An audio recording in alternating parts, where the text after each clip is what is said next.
మోడీని విమర్శించుకోండి.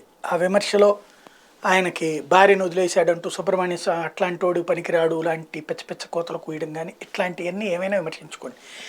రాజకీయ పరంగా ఏమైనా విమర్శించుకోండి. కానీ అనవసరంగా కెలకద్దు. ఏ విషయంలో? రక్షణ విషయంలో. పాకిస్తాన్ వాడికి కానీ లేదా పాకిస్తాన్ ప్రేమికులైన మన దేశంలో వాళ్ళు చాలామంది ఉన్నారు. పాకిస్తాన్ అంటే విపరీతమైనటువంటి ప్రేమ, భారతదేశం అంటే ఒక రకమైనటువంటి చికాకు వాళ్ళకి. ఎందుకో గతి లేక ఇక్కడ బతుకుతున్నామని ఫీల్ అవుతుంటారు. ఆ దరిద్రం వాళ్ళ దరిద్రం ఏంటంటే అమెరికా, యూరప్ దేశాలను పిలిచి గౌరవించి అధ్యక్ష పదవి, ప్రధానమంత్రి పదవి ఇవ్వట్లేదు. మన దేశంలోనేమో వాళ్ళని పట్టించుకోవట్లేదు. కాబట్టి వాళ్ళకు మీడియా, సోషల్ మీడియా ఏదో ఒకటి ఉంది కాబట్టి మేధావుల కిందన ఫీల్ అవుతూ ఉంటారు కాబట్టి వాళ్ళు చేస్తూ ఉండేటువంటిది పాకిస్తాన్ సపోర్ట్.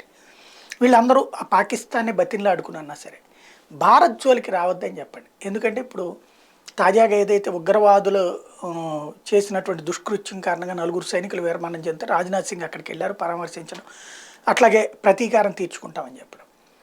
ఈ సంఘటనలు మళ్ళీ చేయడానికి ప్రయత్నిస్తే భారత సైన్యం తిప్పికొట్టింది. కానీ అక్కడ కనుక ఇట్లాంటి ఇన్సిడెంట్స్ పెరిగితే ఏమవుతుంది? చూసి చూడనట్టు ఊరుకుంటారా?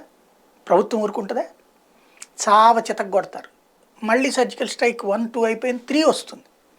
ఈ దఫా పీఓకేలు అసలే ఓ పక్కన సర్జికల్ స్ట్రైక్ అనే పేరు కాకుండా సర్జికల్ స్ట్రైక్ జరుగుతుంది. పాకిస్తాన్లో గుర్తు తెలియని వ్యక్తులు లేదా అజ్ఞాత వ్యక్తులు లేపడేస్తున్నారు.